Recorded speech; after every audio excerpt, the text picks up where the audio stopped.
Баршаларыңызға қайырлы күн достар. Менің каналыма қош келдіңіздер.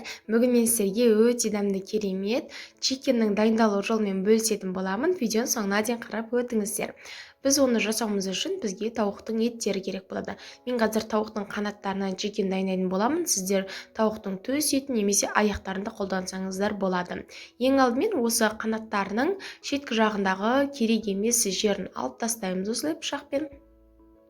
Видеода көрсетілгендей қылып тауықты осылай теріс қаратып алып жасаңыздар, сол кезде де оны кескенге өте ыңғайлы болады. Осылайша барлығын алып аласыздар. Енді бөлек кастрюльге осы тауықтың қанаттарын саламыз. Одан кейін енді оның үстіне суымызды толтырып құямыз. Тауықтың етін батырғанға дейін. Одан кейін қазір енді оны газге қоямыз. Газге қойып, газдың астын ең үлкеніне қарай қоямыз. Қазір енді біздің тауық етіміз қайнау керек. Оған дәміне қарай тұз қосамыз. Одан кейін түрлі өздеріңіз қалаған дәмдеуіштерді қоссаңыздар болады. Әсіресе паприка және қызыл бұрышты көбірек қосыңыздар. Сол кезде оның дәмдеуіш қандай көп болса, ол сондай шама дәмді болады. Сол себептен барынша көбірек қосыңыздар. Одан кейін араластырып жіберіп қасықпен толығымен астына дейін барлық тауықтарға тигізіп араластырасыздар. Енді әрі қарай кастрюлькенің бетін өзінің қақпағымен жауып қоямыз толығымен. Одан кейін қайнағанға дейін күтеміз. Ол уақытта біз ыдысымызға 2 жұмыртқамызды жарып саламыз.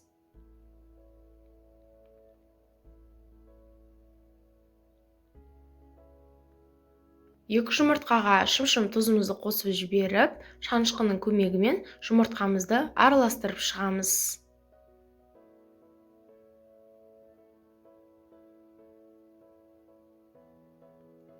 Енді бағанағы мендегі кастрюльге қайнады. Міне осылай қайнайды. Осылай қайнаған кезде газдың астын орташаға қарай түсіресіздер. Орташадан сәл жайға қарай түсіріп, қақпағын осылай қиялап қоясыздар. Осылайша қазір 20 минут уақыттай тауықтың етін пісіресіздер. Міндетті түрде 20 минут болу керек. Енді мен қазір жұмыртқаны бөлек араластырып қойдым. Менде осындай жерде панко деген ұнтақ. Бұл кез келген супермаркеттерден, дүкендерден таба аласыздар. Осы панко деген ұнтақты қазір аунату арқылы тауықтың еттерін осылайша мен чикен дайындаймын. Егер де сіздерде бұндай болмай жатса, оның орнына кәдімгі ұнтақталынған сухариді қосып қолдансаңыздар болады. Бірақ осындай панко деген ұнтақпен өте дәмді болып шығады. Енді бағанағы менде 20 минуттай уақыт қайнады етім. Шеткі жағын қиялап қойдым. Орташа отта осылай 20 минуттай уақыт қайнап пісті. Міне сіздерге қазір барлығын көрсетейін. Міне осындай болады.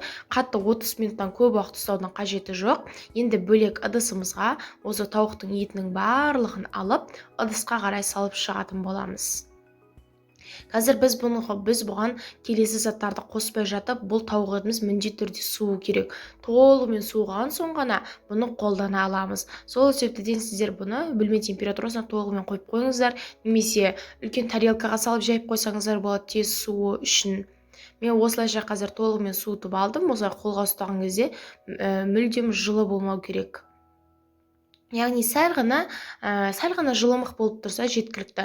Өйткені қазір біз ыстық тауыққа осылай жұмыртқамыз салатын болсақ, жұмыртқа пісіп қалып, дұрыс болып шықпай қалады. Енді бағанағы жұмыртқа салынған смесімізді осы тауықтың үстіне қарай құямыз. Енді қасықпен осылайша толығымен осылай жұмыртқаның барлығы тауыққа жетіп, барлығына тигенше араластырып шығасыздар.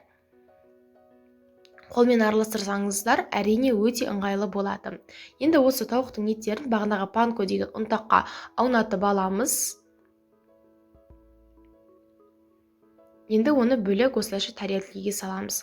Қолмен аунатқан кезде панко деген ұнтақ жабысып қалады. Сол себептен осындай чипсымен немесе қасықпен аударсаңыздар, осылай жасайтын болсаңыздар, барлығы әдемі болып шығады.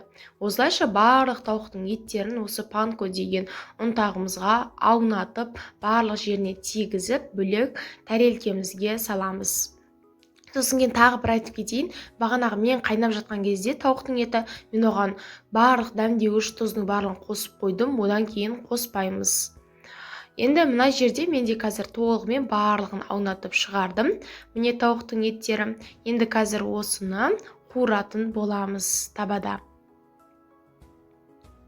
Табамызды қыздырып майды, оған тауықтың еттерін саламыз. Тауықтың еттерінің барлығын саламыз.